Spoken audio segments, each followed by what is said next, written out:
What we have a panel of 5 participants. We have Jerry Michalski, whom we heard earlier today. We have Lene Tanggaard Pedersen from Aalborg University, Professor of Communication and Psychology.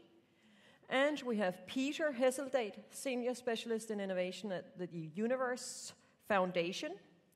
Steffen Thybo Møller, founder of Danzig, which is a student innovation aiming at developing social innovation.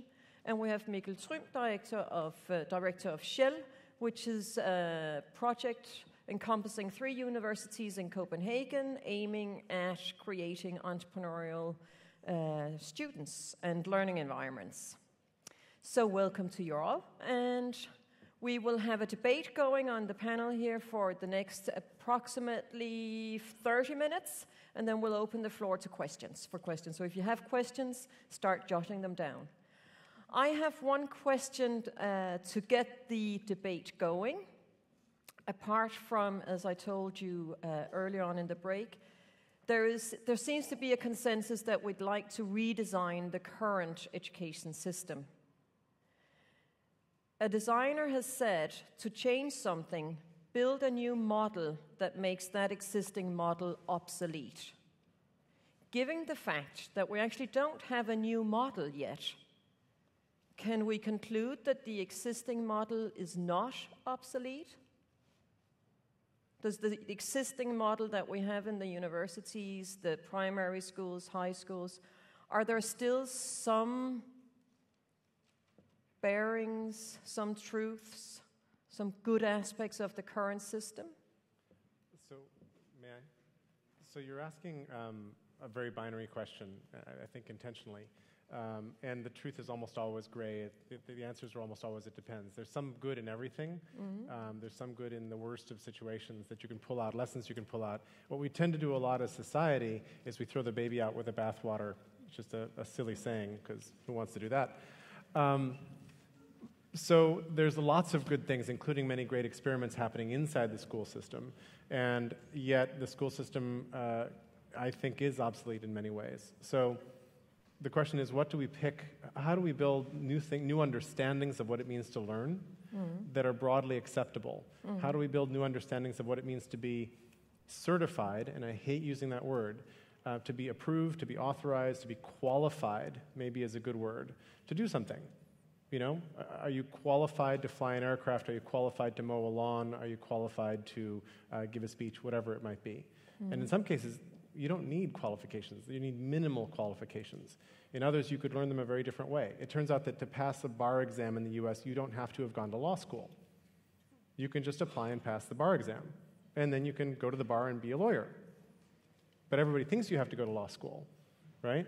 So that's interesting. You could learn the law some other way, which is why apprenticeship models and internships and other things are so interesting. So I think the truth is kind of gray, and it's interesting to think about how do we pick the best from all the models. But I really want to emphasize you need to be conscious of the trade-offs you're making if you're going to stay within the institution. You need to remember the hidden curriculum underneath the institutions so that you can, if possible, counteract it or compensate for it or somehow make room for what it does to people. Okay. Mikkel, you indicated... I agree with the criticism, but I will also say that, for example, all the knowledge, the academic excellence, that's a very important asset. So you can say our schools, our universities, they hold a lot of knowledge. The problem is how to bring that knowledge to life, and that researchers make new researchers. They don't make entrepreneurs. They don't make people who, what society is asking for now. But, you know, is it easier to go from no knowledge to entrepreneur, or from academic high level to be an entrepreneur? There is an important asset in all the knowledge we have in our schools. Okay. It was Lene. Yeah, I think, of course, I think the system is very good because I'm part of it. But, but I think there are two major problems. And the one is that we have this linear idea of development, which is actually a contradiction to what we know about, for example, children's development, which takes very different trajectories. And some people go slow and some people go quick. And we can't really handle that because we measure every child up along a mean. So if you're not a mean, then you're not in the middle. You can be better or you can be lower. That's one major problem, that we don't have a flexible enough system to take into account the different kind of developments that people go along. And the second problem is that our educational system is built upon an ocular vision, which means that we have an idea of knowledge as something you have to see. You can have a vision, and I think, and we're taught that we learn things by sitting and hearing and seeing, and I think we need to develop a completely different epistemology of what knowledge is, and my version of that is an epistemology of the hand, where we change our conceptions of what knowledge is, where we think of knowledge as a tool with which you can grasp things. We have to think about knowledge as something that must enable you to act in the world, as you talked about agency. So I think if we can sort of work with these two problems, we can get a better system than we have now. Okay. And we have actually Peter as well. And I think the model that we're operating is breaking down because some of the basic assumptions about the role of the individual versus the context that we're operating in has changed so much. We have an idea that we are learning that we are individuals rather than seeing ourselves as a much more connected world, or we have an idea that somebody is active and others are passive rather than having much more of an interactive dialogue. And these are aspects of reality that are changing radically, but unless they are reflected in the way that we teach in schools and the roles that we learn as we study, we will keep reproducing the same old roles, and they will be very inefficient for us because we will think that the world works in one way and we'll keep working in that way, but that makes that the result is that we're not able to save the world because we're thinking that the world looks different than it actually is. So what you're saying is the current system is actually obsolete. Yes, but the new model has not been designed because yet. The basic assumption, the hidden curriculum needs to change. So you're not a shade of grey. So we have a grey and a lesser shade of grey. Stefan? I think...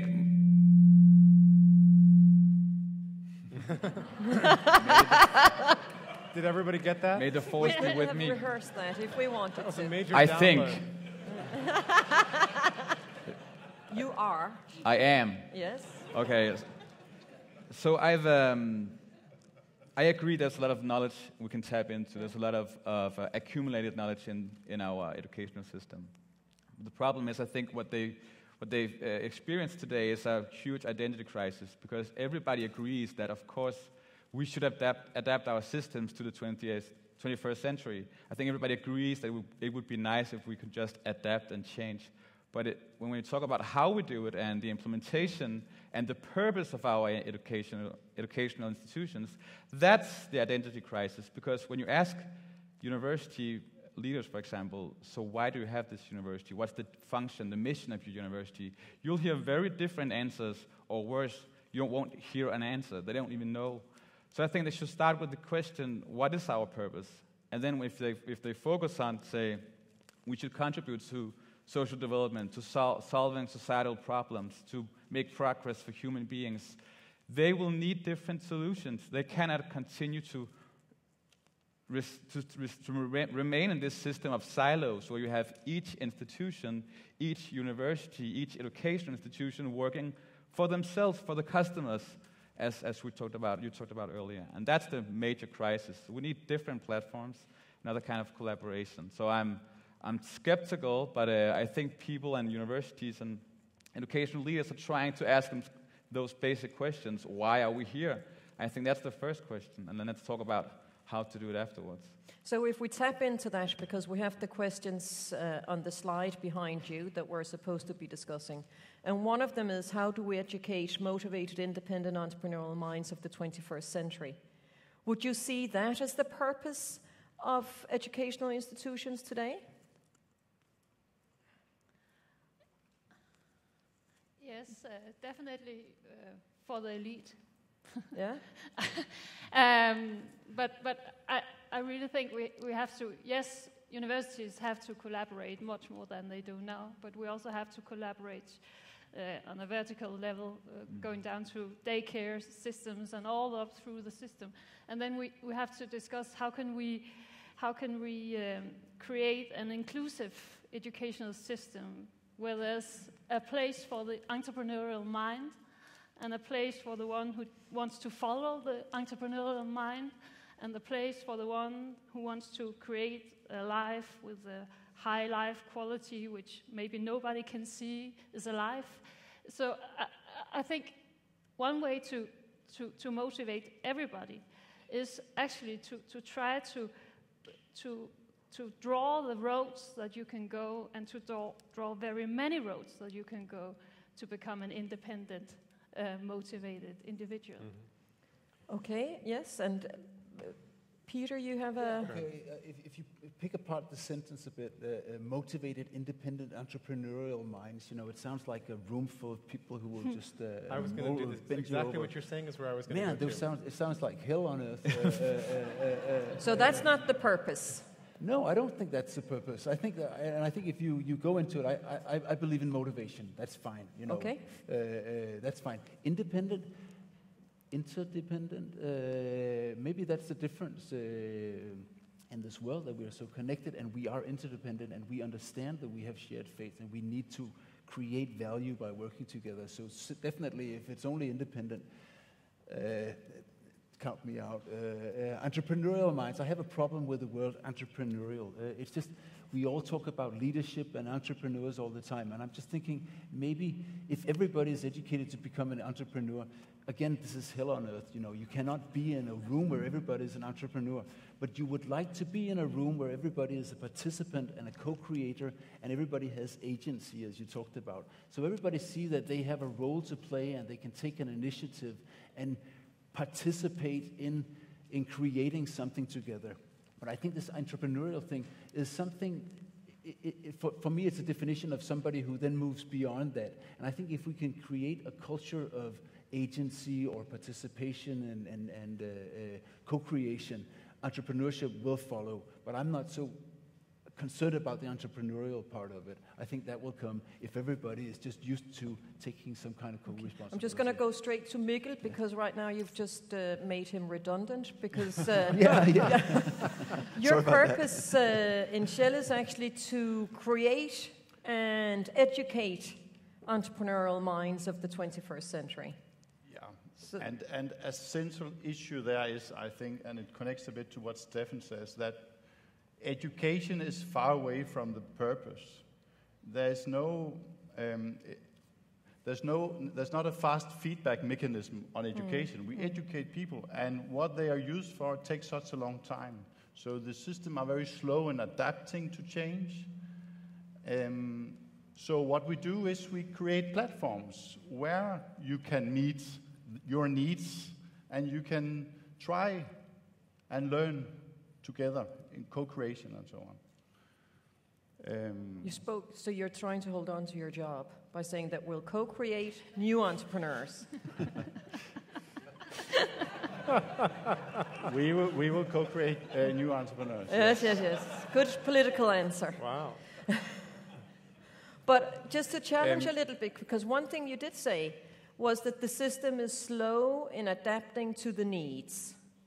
So isn't there some kind of contradiction that your universities or schools are supposed to educate entrepreneurial minds, just assuming that that's what we're doing, and we're slowing adapting to the needs? Isn't the definition of certainly the hell on earth entrepreneur we got teased out by Peter, is that they're very quick at identifying the needs surrounding them?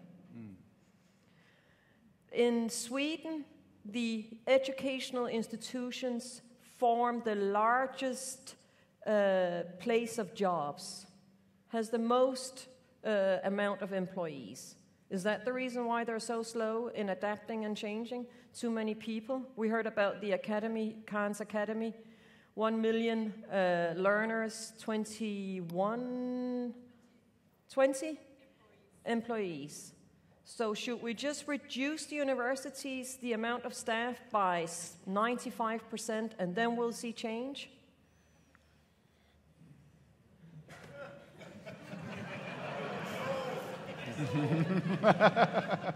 You're going to obsolete everybody on the panel. On school. No, 95%. No, it's just two funny anecdotes. My former professor, Steiner Kvale, he was an interview researcher, and he advised me never to interview a teacher because they were completely in their own world, he said, so you can't get them to change. And then I have a master program at Aalborg University, and I had a group, and they were studying gymnasium, our high school system. And the conclusion was that gymnasielærer, they talk about decisions, they don't do anything.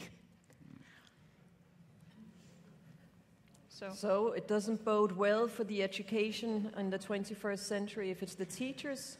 Or is then the fact that, is it the wrong people we recruit as teachers? Stefan?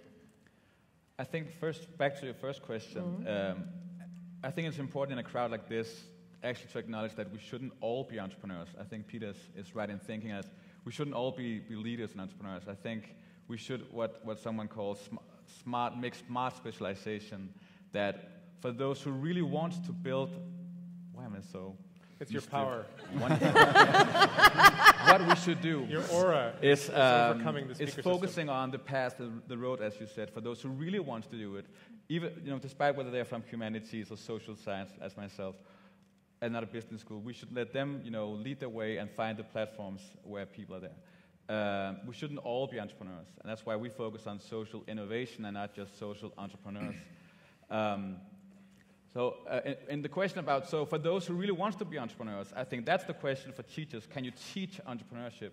Can you actually teach in entrepreneurship as a non-entrepreneurial teacher? And I think that's really a question we also talked about with Tim and my group at your session. We need mentors. There he is. We need mentors and role models. We need to meet those people, those Facebook founders or wannabes that actually did something like this. So we can, as students, connect to them and see, wow, I could become like you because I've just met you. I think that's something we need in our Danish and our teachers for teaching entrepreneurs.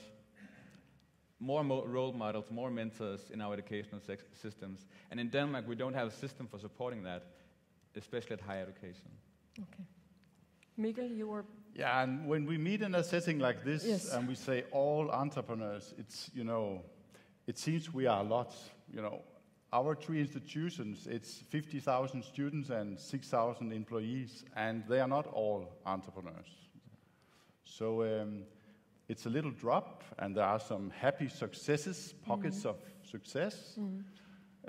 But the system is not there now at university level. I think maybe more at primary school or other areas. You're a bit further in many ways, but we are on the track, but it's not there yet at all. All the work is still ahead, a lot of it. Okay. And Line? Yeah. The problem with the teaching or the right kind of people, I think, is connected to the way that the career trajectories within the university.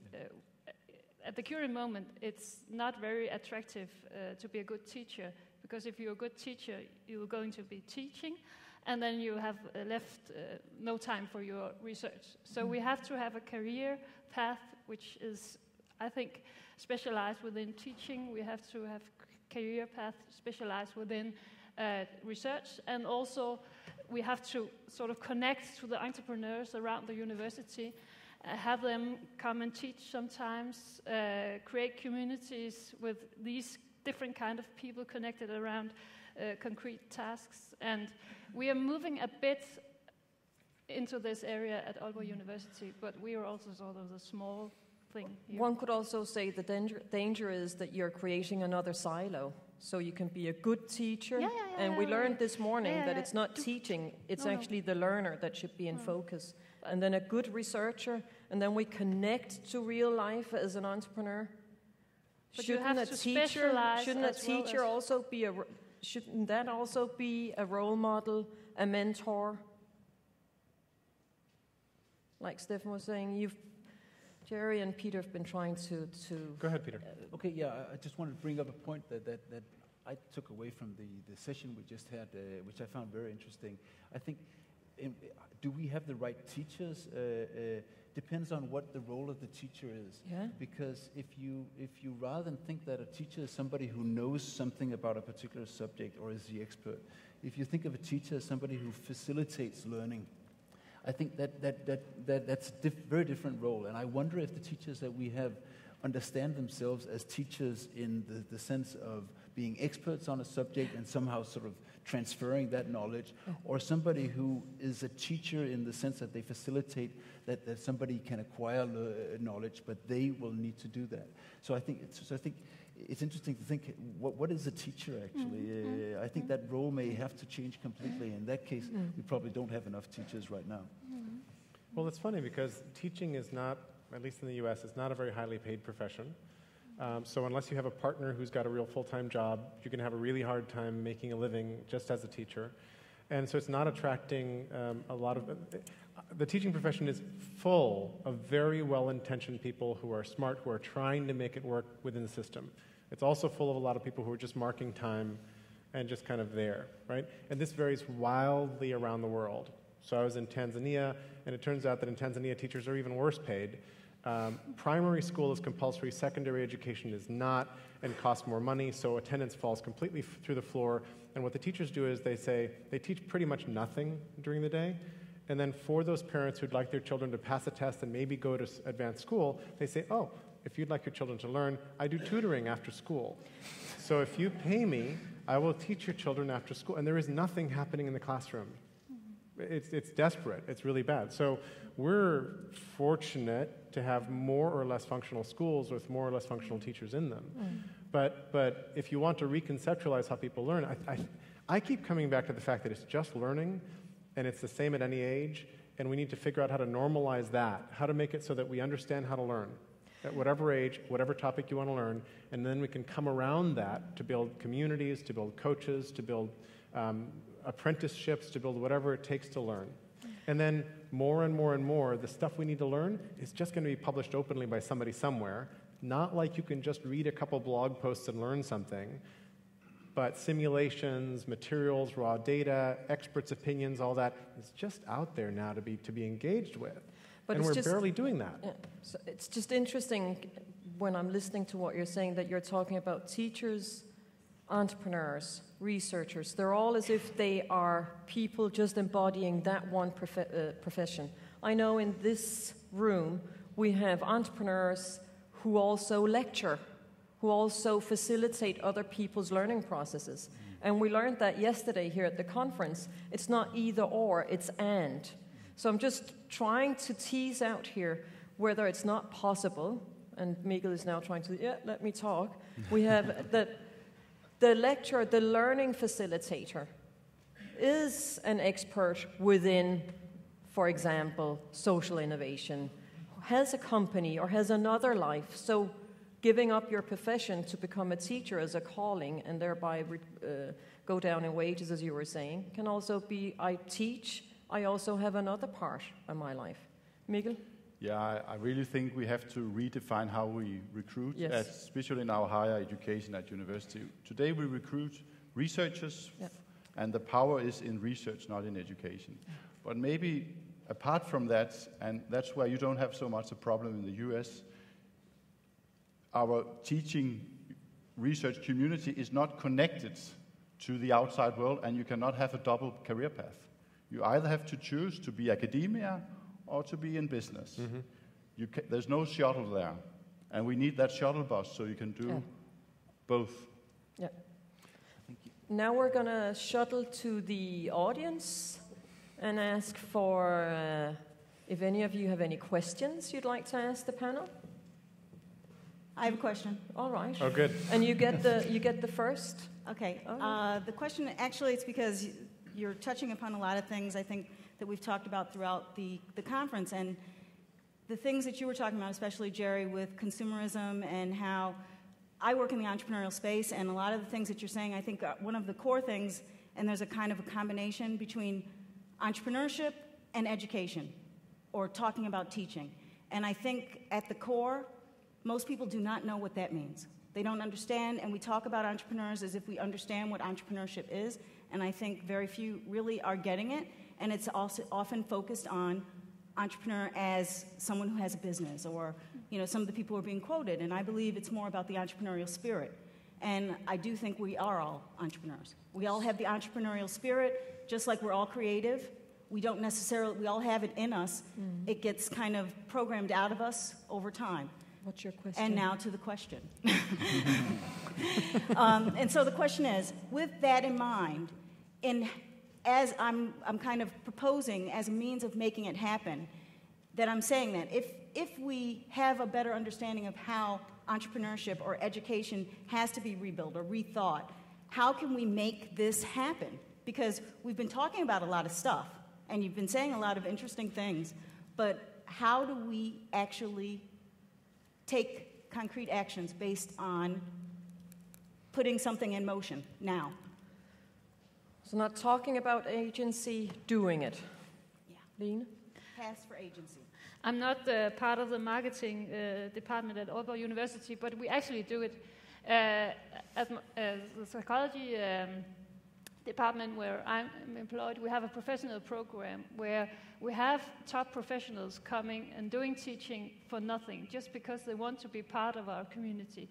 We have students who do actual projects in companies, coming back with new ideas for my research. I have students being part of my research projects, being co-authoring my papers. I think that's the way forward to do it, to commit people coming from different environments and keeping the goal in mind, because that's what commits people to do the work. Thank you.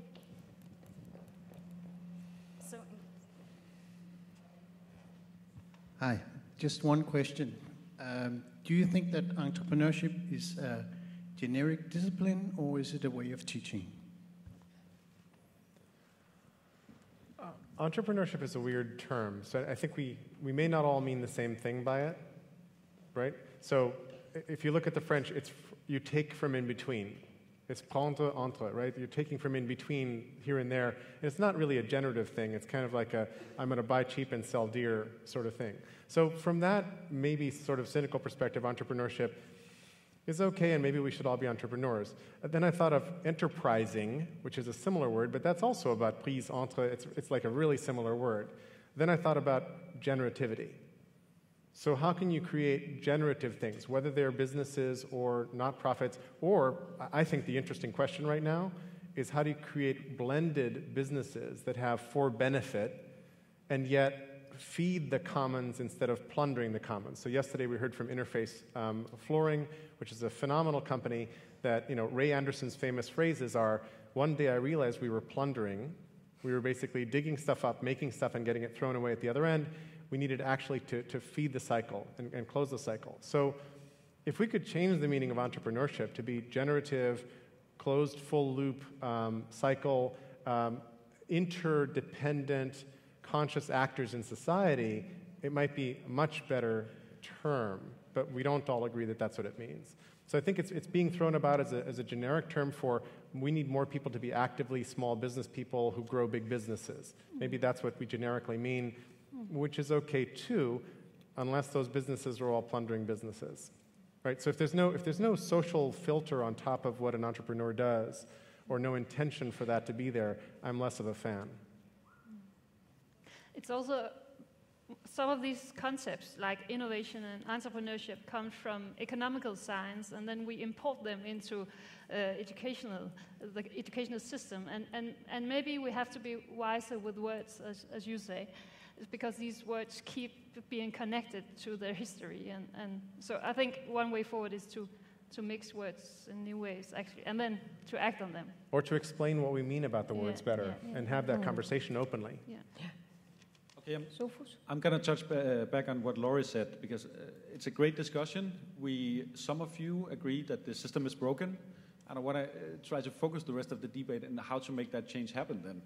Okay, Robert Austin last year, Harvard Business School professor, attended a session in Copenhagen, and in frustration, he left the country last year.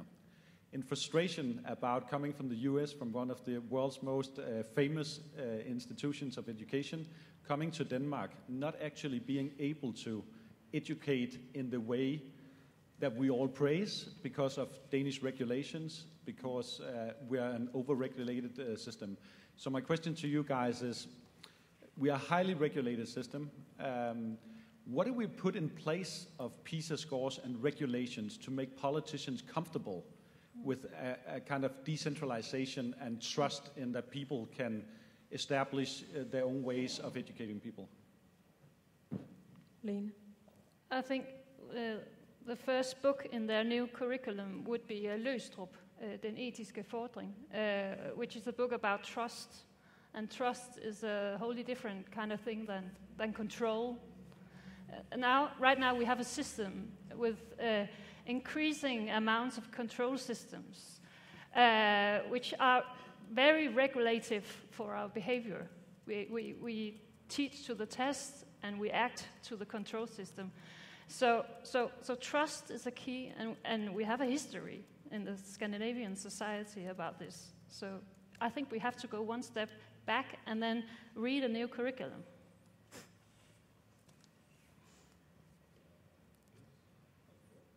It will in a second. Try it again. Okay, does it? Yes, it works. Hello, my name is Rasmus Vincent. I come from a company called Habitats. And I think that since most, if not all, of the great problems that we face in this century stems from some kind of environmental challenges, like degradation of ecosystems, like climate change and loss of biodiversity, I also think that we somehow have lost our connection with nature, our understanding of that we are actually a part of ecosystems. We stem from that and live from that.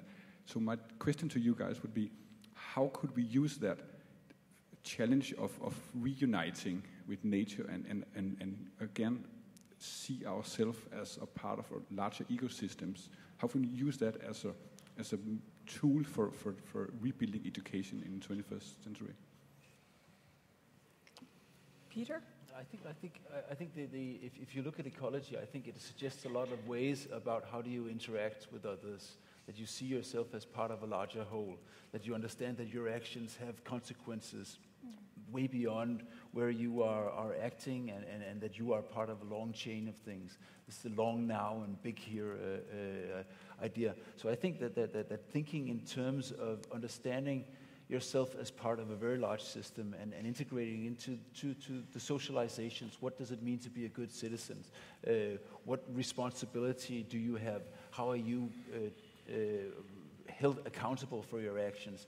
I think that follows very neatly with an idea of a fragile planet. So I think there's no contradiction between learning to live in a globalized world, learning to live with the internet, learning to interact very closely with other people, and seeing yourself as part of an ecological system. So I think they work well together. I think there are many paths to an answer to what you're saying. One path that I'm pursuing with a colleague, so I run a little think and do tank called Rex. I have two fellows, one of whom is Marty Spiegelman. Marty Spiegelman, she does shamanic training for executives. So she got herself initiated in the Quechua and Aymara traditions. She goes to Peru and Bolivia all the time, taking students. And I call her the executive whisperer, because she's had 3 careers. Her first career was 15 years as a neurobiologist. Her father helped discover RNA, so he was a credible scientist. She followed his path. She did that for 15 years until she realized she didn't like the people in the field.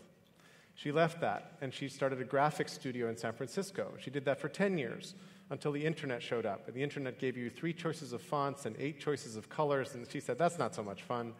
So then she followed this instinct and went down and started learning about shamanic traditions. And she and I are developing a workshop together, and there's 3 steps that we're calling these the principles of Rex. The first one is presence, the second one is relationship, and the third one is manifestation. And presence means just being aware of what is without judgment.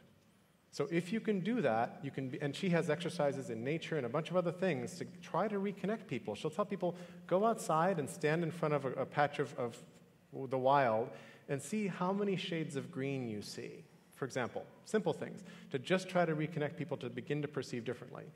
Once you do that, the next step is relationship.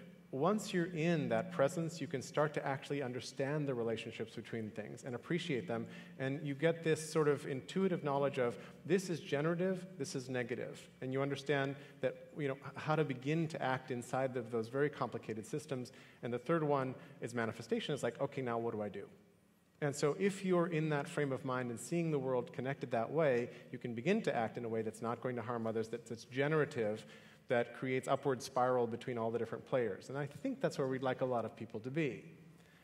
That's not what anybody's teaching in school these days, right? That's not a course of learning at a normal university But could it system. It could easily be. Okay. Yeah. Yes, hello. My name is Søren. I work in a primary school here in Copenhagen.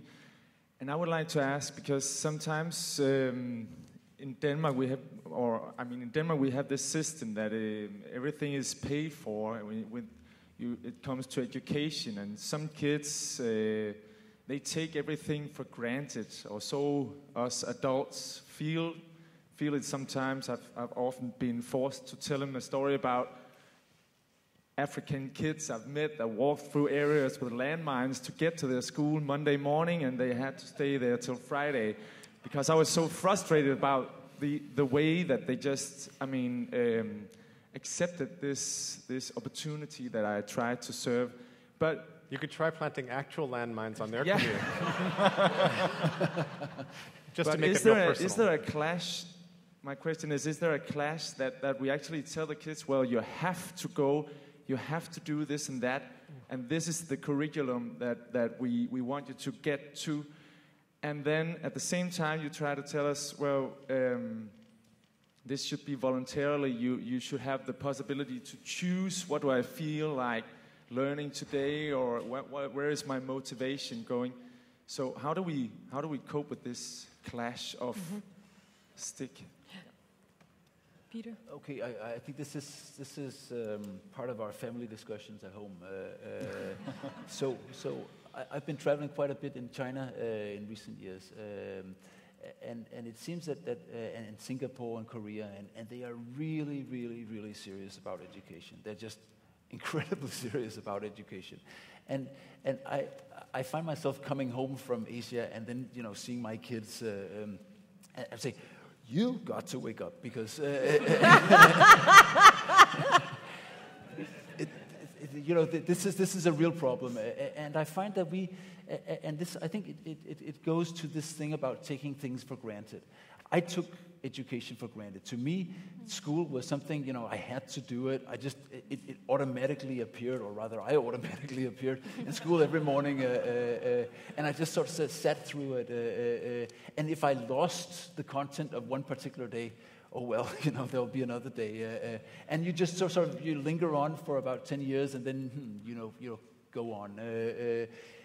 And I think this is something, maybe you risk sounding awfully conservative, but I think just generally taking education seriously, that parents understand that this is not just a place where they're sending their kids just because then they're rid of them, or that kids understand that this is a very important privilege that they have, that they're being educated, and teachers understand that this is a really, really important lesson that they're teaching them right now. I think the sense of urgency, I'd really like to restore that, and I think we completely lack that. I think we're just slacking away in schools in many respects. I'm not saying that it has to be an uncomfortable place, or that you have to beat kids into submission or anything like that, but I think you have to recognize the beauty and the importance and the interest and the, how privileged you are that you are taking an education. And I think if we could somehow get that back into the culture, that would help us tremendously. There you go. Okay. Do you have a... Do we need to end? Because Lena wanted to say something and I wanted to add something. No, feel free. You get to end, and I actually have a final question. Is it teaching or learning going on in Asia, Peter? Just as a follow-up question. That sense of urgency that you take with you back home when you return to Denmark, would you characterize what goes on in Hong Kong, Singapore, and where you've been as teaching or learning?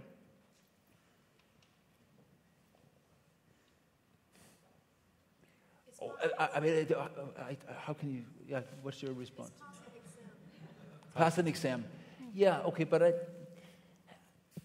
that's not the part of it that I'm so concerned with. It's more the understanding that you are here and you have now been given an opportunity to improve your lot in life, or now you have the important role of teaching somebody or steering someone to a better place in life. I think recognizing the importance of that. That's just the important thing. And I think that realization is more prevalent. Okay. No, it's just, is it, do you have a question? Yes. Yeah, okay, then I'll go to Lene first and then... Well, I actually think our kids are quite wise because they have sort of acknowledged that education is only sort of a ticket to go into a job, but it's not a guarantee. You have to be a whole person, you have to do everything else. And I think we have to appreciate the engagement of our children in all kinds of activities. And then, of course, we also have to listen to their critique because the educational system is built around the industrial model, meaning that everybody has to be taught the same things to be able to handle the same kind of machines. And our 21st century is a different kind of society, even if we still have industry. It's a different kind of industry as well. So I think what they are telling us is that our system is not fruitful enough. We have to maybe go back to apprenticeship models, maybe go back to community-based learning, and then involve schools in these learning communities. So I think we have to listen carefully to our children and not beating them, but it's a matter of... Is it time up or... Yeah, it's a little confusing because I have two. We were ending up the discussion and I wanted to just end it with my final question, which is a bit of a radical time bomb question. And that is, here we are talking about all this stuff and we're talking about the children. The question is really, is it not because it's so antiquated, the systems that we're trying to shove down their throats, and that maybe perhaps we should consider having the children inform us about how to teach and how to educate them? Because it's like pretty much having the 90-year-old person start telling you about how to DJ. They really don't have the experience of it. They don't use the technology. So, and just as I think that makes a lot of sense, but another question Can I get an answer to the question? But the other thing is as well, because I think just to tap into what Stefan is actually doing with Danzig, and it's the same, because as a student-driven organization, could that be turned into a course at university? I don't mean, I mean small children. I mean younger children. Too big. Yeah. Peter? But I completely agree. If you look into educational literature, it's written by teachers and by educational researchers, and the children's perspective or the pupil's perspective, the student's perspective is almost lacking. So I think there are great things to learn from them. Because I think their movement out of the system, the dropouts as well, is actually telling us something that we could learn from.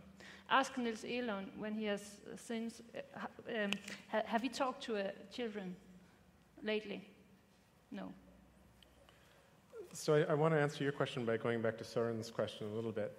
And looking at the tweet stream. I've been trying to tweet while we've been talking here. So there's a tweet, Peter Hesseldahl wants to reintroduce the sense of urgency into education. Pupils, teachers, and parents must realize the importance of this thing. I just want to tell you, this is a symptom of the hidden curriculum, hard at work. When we try to inject curiosity, engagement, enthusiasm, motivation, when any of these words show up in class and you're trying to pump this into the class, this is the problem. It's because the class doesn't have consequences, because it's not connected to life, it's because any number of things. And sort of students are in here trying to make the best deal they've got of it, day to day. So the opposite doesn't mean feral children, just let them go. The problem is we need to raise citizens, and citizens have responsibilities. And we're not giving our children a lot of responsibility to do things. We have other people who come in and clean and cook and do whatever else. They're not really allowed to be in charge of the laws that govern them, et cetera, et cetera. And there's all kinds of interesting schools. There's something called the Sudbury Valley School, where the most important thing, the thing that every student needs to be part of, is called school meeting, where kids in school of all ages get to vote on everything, including teacher salaries, which teacher gets hired or fired. You know, the whole process of the school happens in school meeting, and they're involved. It's called democratic schools. Yeah. So there's a lot of really interesting ways of doing this, but it isn't about that this is a big privilege.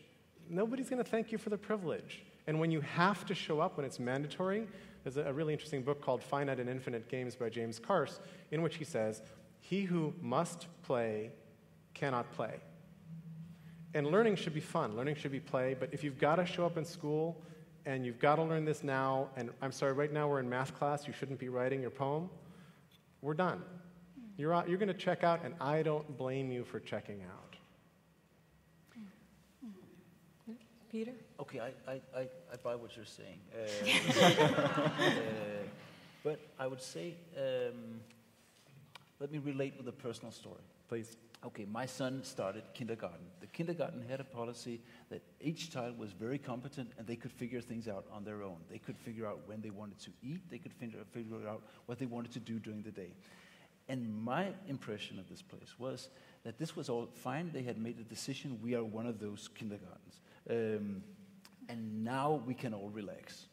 And I think this is a problem. I think we use this to say, okay, now we're all sort of free and creative and the kids can take care of themselves. And there is no sense of urgency. I think there is a